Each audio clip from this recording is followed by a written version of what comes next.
of barrister Shadal Haq Suman, who is being held in custody in Bangladesh.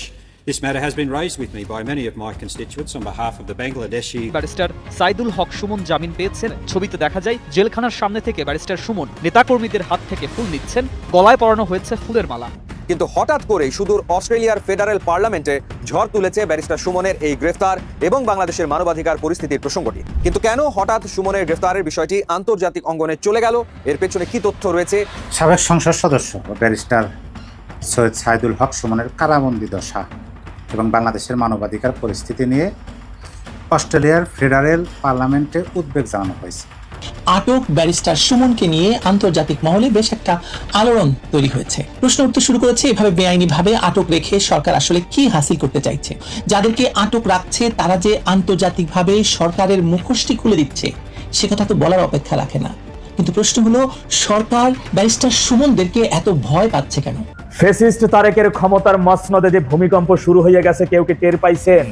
স্কেলে ভূমিকম্পের মাত্রা কতখানি এবং ভূমিকম্পের উৎপত্তি স্থল কোথায় একটু মন দিয়ে শুনেন। সজাগ দৃষ্টি রাখুন, সময় কিন্তু বেশি দূরে নাই, তারেক ভেঙে যাবে। আসসালামু আলাইকুম প্রিয় দর্শক, অন্য মঞ্চের আলাপ চাইতায় আপনাদের সকলকে আমন্ত্রণ। যোগাযোগ মাধ্যমে এক সময়ের তুমুল জনপ্রিয় মুখ এবং সাবেক সংসদ সদস্য ব্যারিস্টার সৈয়দ সাইদুল হক সুমন 2024 সালের অক্টোবর থেকে তিনি কারাগারে রয়েছেন। কিন্তু হঠাৎ করেই সুদূর অস্ট্রেলিয়ার ফেডারেল পার্লামেন্টে ঝড় তুলেছে ব্যারিস্টার সুমনের এই গ্রেফতার এবং বাংলাদেশের মানবাধিকার পরিস্থিতির প্রসঙ্গটি। অস্ট্রেলিয়ার পার্কেস আসনের এমপি ও শ্যাডো মিনিস্টার জেমি চ্যাফি দেশটির ফেডারেল পার্লামেন্টে ব্যারিস্টার সুমনের নিরাপত্তা এবং বাংলাদেশে বন্দীদের মানবাধিকার নিয়ে তীব্র উদ্বেগ প্রকাশ করেছেন। কিন্তু কেন হঠাৎ সুমনের গ্রেফতারের বিষয়টি আন্তর্জাতিক অঙ্গনে চলে গেল, এর পেছনে কি তথ্য রয়েছে জানতে সম্পূর্ণ ভিডিওটি দেখুন। বুধবার এক সংবাদ সম্মেলনে ব্যারিস্টার সুমনের আইনজীবী লিটন আহমেদ জানান, এর আগে অস্ট্রেলিয়ার একটি অঙ্গরাজ্যের পার্লামেন্টে বিষয়টি উঠেছিল আর এবার তা সরাসরি ফেডারেল বা কেন্দ্রীয় পার্লামেন্টে আলোচিত হয়েছে। পার্লামেন্টে দেয়া বক্তব্যে এমপি জেমি চ্যাফি বলেন, বিশ্বের যেখানেই মানবাধিকার লঙ্ঘিত হোক না কেন সে বিষয়ে কথা বলা সভ্য মানুষের দায়িত্ব। অস্ট্রেলিয়ার ডাব্বো সহ বিভিন্ন অঞ্চলে বসবাসরত বাংলাদেশি প্রবাসীরা ব্যারিস্টার সুমনের সার্বিক অবস্থা নিয়ে উদ্বেগ প্রকাশ করার পরেই তিনি বিষয়টি পার্লামেন্টের নজরে আনেন। এমপি চ্যাফি তার বিবৃতিতে উল্লেখ করেন, ব্যারিস্টার সুমন দীর্ঘদিন ধরে দুর্নীতি, অবিচার ও ক্ষমতার অপব্যবহারের বিরুদ্ধে সোচ্চার ছিলেন এবং সুবিধা বঞ্চিত মানুষের অধিকার প্রতিষ্ঠায় কাজ করেছেন। তিনি আরও দাবি করেন, অন্তর্বর্তী সরকারের আমলে সুমনকে গ্রেফতারের পর তার বিরুদ্ধে রাজনৈতিক উদ্দেশ্য প্রণোদিত একাধিক মামলা করা হয়েছে বলে তিনি তথ্য পেয়েছেন। তবে শুধু গ্রেফতারই নয়, অস্ট্রেলিয়ার পার্লামেন্টে 2024 সালের পর থেকে বাংলাদেশে আটকে থাকা কয়েকজন রাজনীতিবিদের কারাবন্দী অবস্থার খাদ্য, স্বাস্থ্যসেবা ও চিকিৎসা সুবিধা নিয়ে গুরুতর উদ্বেগ প্রকাশ করা হয়েছে। এমনকি নির্যাতন, চরম অপুষ্টি এবং হেফাজতে থাকা বন্দীদের প্রয়োজনীয় চিকিৎসা সেবা থেকে বঞ্চিত করার মতো কিছু অভিযোগের কথাও সেখানে তোলা হয়েছে। রিপোর্টে দাবি করা হয়, সুমনের সমর্থকরা তার নিরাপত্তা নিয়ে শঙ্কিত এবং তার পরিবারের সদস্যরা দেশ ছাড়তে বাধ্য হয়েছেন। এবার আসা যাক সুমনের মামলার বর্তমান আইনি অবস্থায়। তার আইনজীবীর দেওয়া তথ্য অনুযায়ী ব্যারিস্টার সুমনের বিরুদ্ধে এ পর্যন্ত মোট 8টি মামলা দায়ের করা হয়েছে। সবগুলো মামলায় জামিন চেয়ে হাইকোর্টে আবেদন করা হলে হাইকোর্ট 4টি মামলায় জামিন মঞ্জুর করেছিলেন, কিন্তু পরবর্তীতে চেম্বার আদালত সেই জামিনের আদেশ আবার স্থগিত করে দেন। বাকি মামলাগুলোর রুল এখন নিষ্পত্তির অপেক্ষায় রয়েছে। অস্ট্রেলিয়ার মতো একটি প্রভাবশালী দেশের ফেডারেল পার্লামেন্টে এই বিষয়টি উত্থাপন হওয়া বাংলাদেশের জন্য বেশ তাৎপর্যপূর্ণ। এমপি জেমি চ্যাফি সরাসরি প্রশ্ন তুলেছেন, এ ধরনের মানবাধিকার লঙ্ঘনের অভিযোগের প্রেক্ষিতে অস্ট্রেলিয়ার ফেডারেল সরকার বাংলাদেশের বর্তমান সরকারের সঙ্গে কি ধরনের কূটনৈতিক উদ্যোগ নিয়েছে বা ভবিষ্যতে কি পদক্ষেপ নেবে। আইনজীবী অবশ্য আশা প্রকাশ করেছেন, বাংলাদেশ সরকারের সঙ্গে গঠনমূলক আলোচনার মাধ্যমে সংশ্লিষ্ট ব্যক্তিরা দেশের প্রচলিত আইন ও সংবিধান অনুযায়ী দ্রুতই ন্যায় বিচার পাবেন। একদিকে স্থানীয় আদালতে আইনি লড়াই, অন্যদিকে আন্তর্জাতিক অঙ্গনে প্রবাসীদের লবিং ও উদ্বেগ, সব মিলিয়ে ব্যারিস্টার সুমনের মামলাটি এখন সম্পূর্ণ নতুন একটি ডাইমেনশনে মোড় নিয়েছে। আপনার কি মনে হয়, অস্ট্রেলিয়ার পার্লামেন্টের এই উদ্বেগ কি ব্যারিস্টার সুমনের আইনি মুক্তিতে কোনো প্রভাব ফেলবে? ফ্যাসিস্ট তারেকের ক্ষমতার মসনদে যে ভূমিকম্প শুরু হয়ে গেছে কেউ কি টের পাইছেন? স্কেলে ভূমিকম্পের মাত্রা কতখানি এবং ভূমিকম্পের উৎপত্তি স্থল কোথায় একটু মন দিয়ে শুনেন। সম্প্রতি ফ্যাসিস্ট তারেক ইন্ডিপেন্ডেন্ট সহ একাধিক নিউজ পোর্টালকে দিয়ে একটা নিউজ করাইলেন যে দেশের 75.3% জনগণ তারেকরে বা তারেকের কাজকে নাকি সমর্থন করতেছে। এর ঠিক 1 ঘন্টা পরে তিনি যুগান্তর সহ একাধিক নিউজ পোর্টাল একটা নিউজ করেন যে তারেককে হাইরে গেলে বাংলাদেশ হেরে যাবে। এখন একটু প্রশ্ন কি আসে না যে লোকটার কাজের সমর্থন বা যারে দেশের 75% উপরে মানুষ সমর্থন করতেছে সে কেন হেরে যাবে? তারেক এই ধরনের নিউজ কেন করাইলো যে সে হারলে বাংলাদেশ হাইরে যাবে, মানে এই 75% উপরে জনগণ হাইরে যাবে? এত বড় একজন জনপ্রিয় লোক সে হাইরে যাবে, এই কথাটা কেন আসলো? তার মানে ভূমিকম্প শুরু হয়ে গেছে, উৎপত্তি স্থলটা কোথায় সেটা সেইখানে বলার আগে একটু বলে রাখি, তারেক ক্ষমতায় প্রায় 4 মাস, এই 4 মাসে সারা দেশে প্রায় 700-র অধিক মব সন্ত্রাসের ঘটনায় নিহতের ঘটনা ঘটেছে। মব সন্ত্রাসের মধ্যে নিহত হয়েছে এবং এই মামলাগুলো রেকর্ড হয়েছে পুলিশ হেডকোয়ার্টার থেকে জারিকৃত। এই 4 মাসে সারা দেশে 3000-এর অধিক নারী শিশু নির্যাতন অর্থাৎ ধর্ষণের শিকার ঘটনা ঘটেছে, যার মামলা রেকর্ড হয়েছে। এর বাইরে আরো কত হাজার খানিক আছে এটা বলা বাহুল্য। শুধু তাই অর্থনৈতিকভাবে যুদ্ধ বিধ্বস্ত ইউক্রেনের পরেই বিশ্বে ঋণ খেলাপিতে বাংলাদেশ দ্বিতীয় স্থানে আছে। যুদ্ধ বিধ্বস্ত ইউক্রেন প্রথম, সেখানে তো যুদ্ধ হইতেছে, আর দ্বিতীয় স্থানে বাংলাদেশ, অর্থাৎ বিশ্বের 1 নাম্বার চ্যাম্পিয়নে বাংলাদেশ যাইতে আর বেশি দিন লাগবে না, একটু ধৈর্য ধরেন। বেসিক শিল্পের রপ্তানি নেমেছে অর্ধেক। তারেক ক্ষমতায় আসার পরে এই পর্যন্ত ছোট বড় মাঝারি মিলে প্রায় 30টা শিল্প কারখানার মতো বন্ধ হয়ে গেছে। নতুন করে প্রায় 70,000-এর অধিক শ্রমিক কর্মচারী বেকার হয়ে পড়েছেন। কিছুদিন আগেও দেখছেন অ্যাপেক্স সহ গাজীপুরের বেশ কয়েকটা কারখানা তিনি বন্ধ হয়ে গেছেন, যেগুলো আলোচনা আসছে। আলোচনা ছাড়া আরো একাধিক, এই যে গতকাল কেউ দেখলাম গাজীপুরের একটা কারখানায় তিনি অক্সিজেনের ঘটনা ঘটাইয়ে সে কারখানা এখন বন্ধ। এর মধ্যে তারেক দেখলেন যে মালয়েশিয়া সফরের পরবর্তী সময় একটা যে মালয়েশিয়া শ্রম বাজার খুলে দিচ্ছে, একটা মিথ্যা নিউজ ওর প্রেসিং ভুল করে চালাই দিচ্ছে। আবার সেটা দেখেন অনেক মিডিয়াগুলো ধরে দিয়েছে না এটা মিথ্যা তথ্য, মালয়েশিয়ার শ্রম বাজার আপাতত খোলা হচ্ছে না। এবার আসেন তাহলে এত 4 মাসে এত ব্যর্থতা, এত সন্ত্রাস এবং জঙ্গিবাদের উপর ঝুঁকে পড়া তারেকের সরকার সন্ত্রাস এবং জঙ্গিবাদের ঘাড়ের উপর ভর দিয়ে তিনি দেশটা ক্ষমতায় থাকতে চান এবং দুর্নীতি সারা দেশে এখন পর্যন্ত যদি 50 লক্ষ টাকার কোনো একটা সেতু করা হয়, সেই সেতুর পিছনে খরচ করা হচ্ছে 10 লক্ষ টাকা, বাকি 40 লক্ষ টাকাই ওখান থেকে গায়েব হয়ে যাচ্ছে। সারা দেশে যতটুকু উন্নয়ন, খাল খনন সহ রাস্তা মেরামতে যা কিছুই দেখতেছেন সব জায়গায় একেবারে আকাশচুম্বী দুর্নীতিতে। বলছি না তারেক থাকলে আর বেশি দিন লাগবে না বিশ্বের দরবারে দুর্নীতিতে চ্যাম্পিয়ন নাম্বার 1 হয়ে যেতে, কারণ এটা তার মায়ের আমলে হয়েছে। এবার আসেন তারেক কেন বললো তাহলে যে তারেক হাইরা গেলে বাংলাদেশ হেরে যাবে। দেখেন তারেকের বাপ যখন বাংলাদেশের মহান স্থপতিকে কৌশলে হত্যা করে ক্ষমতা দখল করে এবং ক্ষমতার মসনদ টিকে রাখার জন্য প্রায় হাজার হাজার সেনাবাহিনী হত্যা করে, এরপরে তিনি ব্রাশ ফায়ারের শিকার হন। এই ব্রাশ ফায়ারের ঠিক 6 মাস আগেও তিনি মসনদে বসে তখন বলেছিলেন যে আমি জিয়া হেরে গেলে বাংলাদেশ হেরে যাবে। সেই জিয়া তো ব্রাশ ফায়ারে নিশ্চিহ্ন হয়ে গেছিল, বাংলাদেশ কিন্তু হেরে যায় নাই। জিয়ার পরবর্তীতে এরশাদ আসেন, এরশাদের পরে বিএনপি আসেন, খালেদা জিয়া ক্ষমতায় আসার পরে কিন্তু তিনি বলেছিলেন 96 নির্বাচনের আগ মুহূর্তে যে কেউ না আসলেও তিনি একা নির্বাচন করবেন। তিনি জনগণের উদ্দেশ্যে বলেছিলেন আমি খালেদা হাইরা গেলে বাংলাদেশ হেরে যাবে। তিনি সেদিন আওয়ামী লীগকে দূরে রেখে একতরফা নির্বাচন দিয়ে ক্ষমতা এসেছিলেন, কিন্তু সেই ক্ষমতার মসনদ 13 দিনের বেশি টিকে নাই, বাংলাদেশ হেরে যায় নাই, বরং বাংলাদেশ একটু আস্থার জায়গায় এসেছিল। এরপরে আবার 2000 সালে 2001-এ যখন বিএনপি ক্ষমতায় আসেন, সর্বশেষ এই খালেদা তৎকালীন সময় বলেছিলেন আমি হেরে গেলে বাংলাদেশ হেরে যাবে, আমাকে কেউ হাইরে যাইতে দিও না, আমাকে বিজয়ী করে দাও। এরপর তারই নিয়োগকৃত মঈনুদ্দিন ফখরুদ্দিন ক্ষমতা নিয়ে নিলেন, 1-11 সরকারে চলে আসলো। ইতিহাস সাক্ষী জিয়া খালেদা এরা যতবারই পরাজিত হয়েছে বাংলাদেশ ততবারই উন্নয়নের শিখরে উঠেছে, আওয়ামী লীগ ততবারই টেনে টুনে উন্নয়নের দ্বারপ্রান্তে পৌঁছে দিয়েছে। সুতরাং খুনি এবং ফ্যাসিস্ট তারেক হেরে গেলে বাংলাদেশে হেরে যাবে না, বরং খুনি এই ফ্যাসিস্ট তারেক ক্ষমতার মসনদে থাকলে বাংলাদেশে ধ্বংস অনিবার্য। মৌলবাদী সন্ত্রাসবাদ, খুনি, লুট, ধর্ষণ, অগ্নিসংযোগ, দুর্নীতির চ্যাম্পিয়ন, শিল্প কারখানা সবকিছু ধ্বংস হয়ে যাবে। গরিবের বউ সকলের ভাবির নাই ওই যে ভিন দেশি যুক্তরাষ্ট্র, ওই পাকিস্তান এবং অন্যান্য দেশ যারা আছে তারা ভাগ বাটোয়ারা করে বাংলাদেশটারে খাবে। আর তারেক এইগুলো সবকিছু ওদেরকে সবকিছু বিটাইয়া দিয়া ও ক্ষমতার মসনদে বসে থাকবে, যত মানুষ মারা যাক। আপনারা জানেন জুলাই আগস্টে জঙ্গি হামলার মাধ্যমে তখন জঙ্গি হামলা চলছে, তারেক তখন নাহিদকে ফোন করে বলেছিল নাহিদ লাশ 2-4টা পড়লে পড়ুক, লাশ যত বেশি পড়বে শেখ হাসিনার বিদায় ঘন্টা তত বাজবে। মাথায় রাখবেন তারেক রহমান কিন্তু রাজপথের লড়াকু সৈনিক বা কোনো রাজনীতিবিদ না। এই তারেক 23 তারিখ কেন দেশ থেকে বিদেশে সফরে চলে গিয়েছিল জানেন? কারণ ওর কাছে মেসেজ ছিল আওয়ামী লীগ 23 তারিখ প্রতিষ্ঠাবাদী কিছু ঘটাইতে পারে, সেনাবাহিনী মাঠে নামাই দিয়েছে। ও আগেই ওর জীবন নিয়ে ভাগছে। এই খবর ভাঙ্গা তারেক 1-11 সরকার ওর মায়ের নিয়োগকৃত সেই মঈনুদ্দিন ফখরুদ্দিন ওর হাড্ডি গুড্ডি শুধু শুধু ঝুলাইয়ে ভাঙ্গে নাই। মাথায় রাখতে হবে হাওয়া ভবন খ ভবন এক থেকে আসে নাই।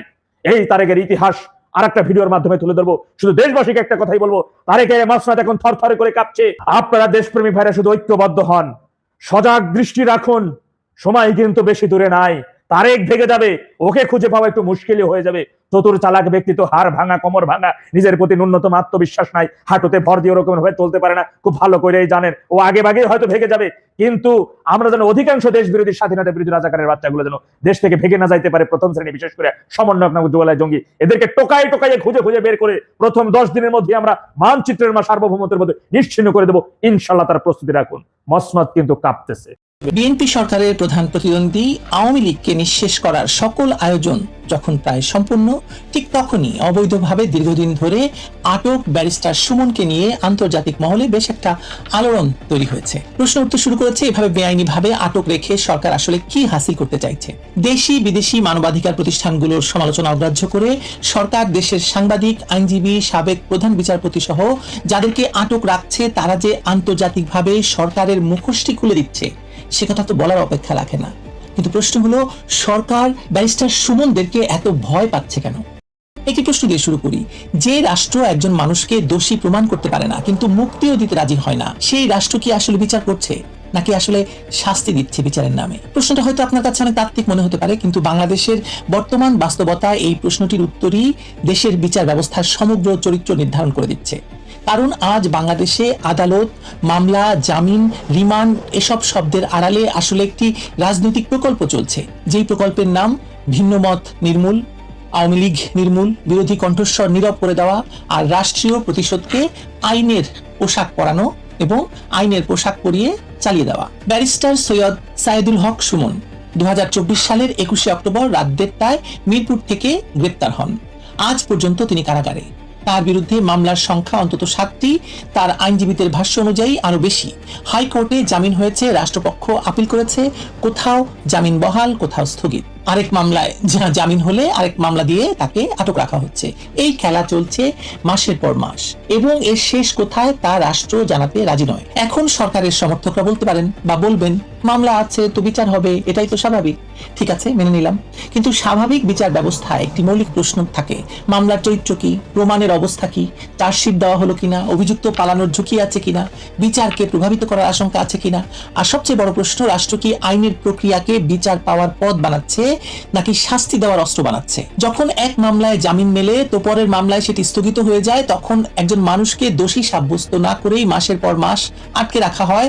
যখন আইনি প্রক্রিয়ায় অনন্তকাল ধরে শাস্তির বিকল্প হয়ে দাঁড়ায় তখন সেটাকে বিচার বলা চলে না, সেটার নাম বিচারিক হয়রানি, রাষ্ট্রীয় মোড়কে মোড়ানো ধীর গতির প্রতিশোধ।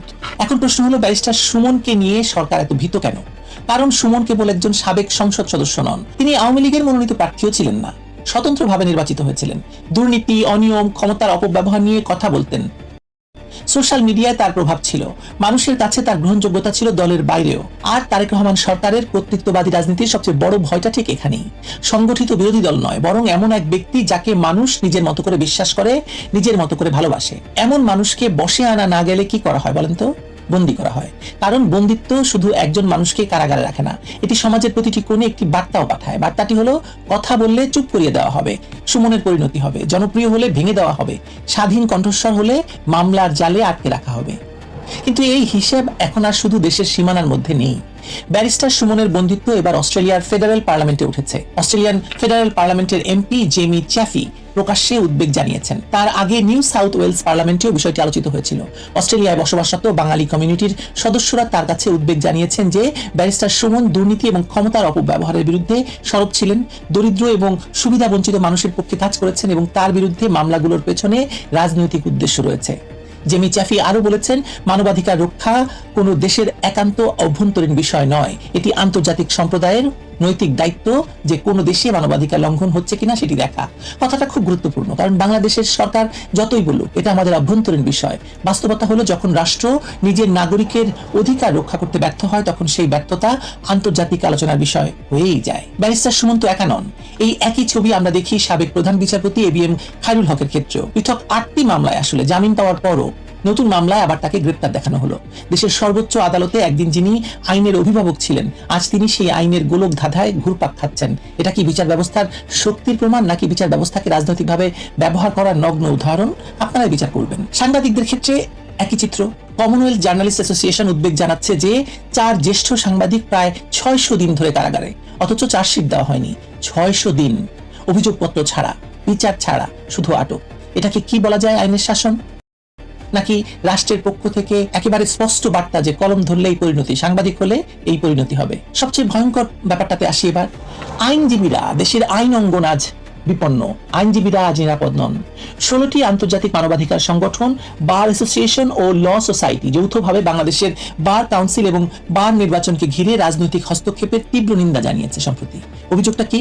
অন্তত 23টি বার অ্যাসোসিয়েশনে আওয়ামী লীগপন্থী বা স্বতন্ত্র আইনজীবীদের মনোনয়নপত্র বাতিল করা হয়েছে, নির্বাচনে অংশগ্রহণ থেকে বিরত রাখা হয়েছে, ভয়ভীতি দেখানো হয়েছে, হয়রানি করা হয়েছে। 300-র বেশি আইনজীবী তাদের গণতান্ত্রিক অধিকার থেকে বঞ্চিত হয়েছেন। আর সবচেয়ে নগ্ন ঘটনা হলো গত 30শে জুন বাংলাদেশ বার কাউন্সিলে সম্পূর্ণ বিএনপি জামায়াত সমর্থিত 15 সদস্যের অ্যাডহক কমিটি বসানো হয়েছে 1 বছরের জন্য। আন্তর্জাতিক সংগঠনগুলো বলছে এটি গণতান্ত্রিক নীতির সরাসরি লঙ্ঘন। আইন পেশার স্বাধীনতাকে দলীয় আনুগত্যের শর্তে বেঁধে দেওয়া হয়েছে। ব্যারিস্টার সুমনের বন্দিত্বের রাজনৈতিক তাৎপর্য এতে আরো স্পষ্ট হয়, কারণ একজন আইনজীবীকে জেলে রাখা, সাবেক প্রধান বিচারপতিকে মামলার পর মামলায় ঘোরানো, সাংবাদিকদের দীর্ঘদিন আটক রাখা, আর একই সঙ্গে বার কাউন্সিল এবং বার অ্যাসোসিয়েশনগুলোর নির্বাচনী প্রক্রিয়া নিয়ন্ত্রণ করা, এসব আলাদা আলাদা কোনো বিষয় নয়। এগুলো একটি রাজনৈতিক প্রকল্পের অংশ, যেটা শুরুতেই বলেছিলাম। লক্ষ্য একটাই, বিচারের অঙ্গনের ভেতর স্বাধীনতার কণ্ঠস্বর মুছে দেওয়া, কোনো বিরোধী মতামতকে তোয়াক্কা না করা এবং একটি রাজনৈতিক দলকে সম্পূর্ণ নিশ্চিহ্ন করে দেওয়া। সরকারের সমর্থকরা এখন হয়তো বলবেন, না আইনের ঊর্ধ্বে কেউ নয়। আমিও বলছি একেবারেই কেউ নয়, আইনের ঊর্ধ্বে কেউ নয় আসলে। কিন্তু আইন কি সবার জন্য সমানভাবে প্রয়োগ হচ্ছে কিনা সেটা তো জিজ্ঞেস করবেন। যখন একজনের জামিন বারবার স্থগিত হয়, আরেকজনের জামিন হয় নিমিষে, ক্ষমতায় বসার আগেই খুনের মামলার আসামি জামিন নিয়ে প্রধানমন্ত্রী হয়ে যান, সাজাপ্রাপ্ত আসামি, মৃত্যুদণ্ডপ্রাপ্ত আসামি সংসদ সদস্য নির্বাচিত হয়ে যান, যখন এক দলের আইনজীবীরা বার নির্বাচনে নির্বিঘ্নে মনোনয়ন পান, অন্য দলের আইনজীবীরা মনোনয়নপত্রই তুলতে পারেন না, তখন যখন এক পক্ষের রাজনৈতিক সংশ্লিষ্টতা অপরাধ, আরেক পক্ষের আনুগত্য হচ্ছে পুরস্কার, তখন সেটি আইনের শাসন নয়, সেটি ক্ষমতার শাসন। আইন তখন বিচারের হাতিয়ার থাকে না, হয়ে যাচ্ছে রাজনৈতিক প্রতিশোধের পরিশীলিত প্রযুক্তি। আর সরকার ভাবছে কি?